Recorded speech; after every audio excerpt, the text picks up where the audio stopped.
Evening, everybody. ICY here. It's been a week maybe since I did my last video, so bear with me. Let's start out with my not so favorite person, Senator Chuck Schumer, New York State. Oh, Chucky boy, he's sitting there complaining because the wait a second, take this off. He's complaining about saying Republicans don't have guts when it comes to what they're proposing.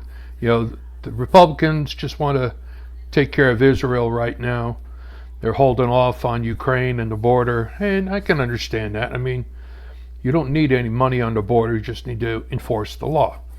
You know, if they cross, put them on a bus, ship them right back. Or just keep putting more concertina wire up there and just tell them point blank, you ain't getting in. That's as simple as that. Excuse me. But old Chucky boy says, oh, Republicans don't have guts. Well, I have to say this to Chuck Schumer. Chucky boy, Democrats don't have guts to not spend money. You want to spend $100 million in helping out Ukraine and footing the bill for the illegals. New York City's 53 million, and you want to spend 100 billion? It's like, why is it Democrats always have to throw money at everything? That's like the Chinese communists do all the time. That's exactly what they do. If they're in the wrong, they'll hand you some money, buy you off, you keep your mouth shut, and they go on their happy way. That's what happens in China. Unfortunately, it happens in Korea and Japan and a few other Asian countries too. However, we are not an Asian country. Also, we have laws that current members of our so-called political class refuse to enforce. Did you know that allowing illegals into this country has been a crime for a couple of decades now? Democrats have helped pass border wall proposals into law multiple times, but they don't want the wall because they know that if there's a wall, they won't get any more voters. Right now, they give they're giving things away to the illegals. I mean, good example is what's going on with Eric Adams, the mayor of New York City, wanting to hand out he wants, was it $83 million? Yeah, $83 million worth of prepaid debit cards to give to the illegals so that they can go and spend money. It's like, wait a second. First off, that's our money, not the city's money, because the city itself does not generate money. The city taxes the citizens to generate money. So this clown is taking our money and giving it away to a bunch of illegals. They're not migrants, they're illegals. And better yet, they're criminal illegals coming here illegally. If you come into any place in the United States other than a port of entry seeking asylum, then you are a criminal.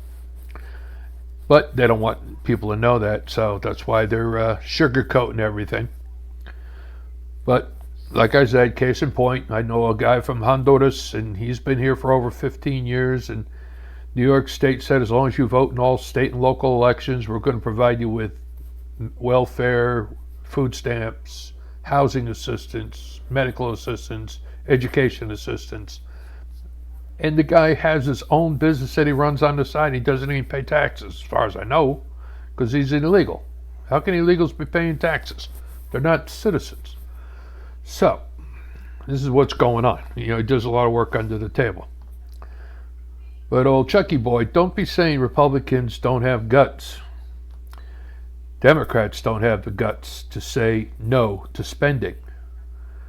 We're not going to spend another dime on another country until we fix our own country first. Hey, that's a novel idea, isn't it, Chucky boy? But you won't do it. Why? You got your hand in so many tills. I'm just wondering which one is going to collapse and bite it off. But that's speculation on my part because I just don't like you son of a... All right, now let's see what else we got going on. We got turmoil in the Asian waters off the Philippines. China, recently amassed approximately 200 ships on the western edge of the Philippine Sea as a show of force to intimidate the country of the Philippines. See what happens with that. I'm not sure.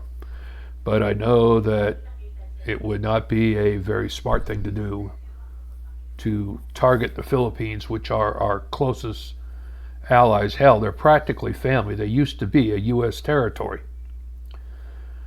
But I understand why they asked us to leave and all that, but that's beside the point. But don't mess with the Philippines. Don't mess with Taiwan. Keep to yourself. Fix your own crap because your country's got more holes than a block of Swiss cheese. And let's see what else we got going on. Let's see, was New York State Governor Hochul starting her crap again? The list is so long I don't even want to talk about it. But needless to say, she's supporting abortions, but she doesn't want people to be adopting children or something to that matter. I have no idea what's going on in that broad's mind. I don't think anyone does, not even her husband. Joe Biden has been cordially invited to have a debate against Donald J. Trump. I am in full favor of that debate, provided, and here's what the provisos are. You cannot have in your possession, Joe, or even Don, no earbuds, no teleprompters, no scripts of any kind, written cue cards or any of that crap. The questions will be written, locked up, kept under lock and key until 10 minutes before the actual debate. Staff members from both sides will be put into separate rooms with no communications whatsoever. And let's see how fair and honest and intelligent both candidates are.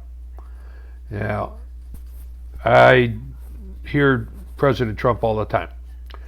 I rarely hear President Biden all the time because I never learned how to speak gibberish. And I'm sorry, it's a fact. The man's a blithering idiot, and that so-called him getting elected with 80-something million votes, hogwash. That was a setup. I don't care what the so-called liberal judges say, and it wasn't proved. It was proved. You just are hiding the proof. Everything got put under the carpet so far, you ain't going to find it. Which is why I'm really rooting for Donald Trump to do what he has to do in order to secure the presidency once again. The nice part about that is, with luck, he does become president, but he knows where all the skeletons are lying at this time. After 4 years in the White House, and then 4 years of unending attacks by the White House, the DOJ, he knows who to go for. He knows who's after him. He knows what is going on. He knows what needs to be fixed. And we all know. And he said that on the first day in office, he said he's going to be a dictator. I'm in full support of that. We need a dictator to say, all right, lock the border down. Not a single person is getting across. I don't care what ports of entry you are in. No one is getting in. Lock the entire country down. You can't fix a leaky pipe until you shut the water off. That means no more illegals, period. No more immigrants, period. Then you focus on dealing with the illegals that are here. We got 30 million of them now.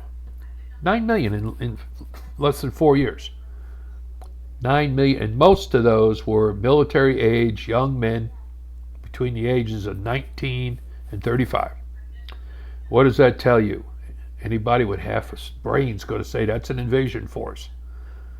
They get scattered throughout this country. What kind of mayhem could they do? Not only that, but also look at the extra numbers of Chinese coming in. No, Biden has invited an open border just so that we can lose the United States, and he doesn't care because he's going to die soon anyway. But that's my opinion. But needless to say, that's it for tonight. ICY out.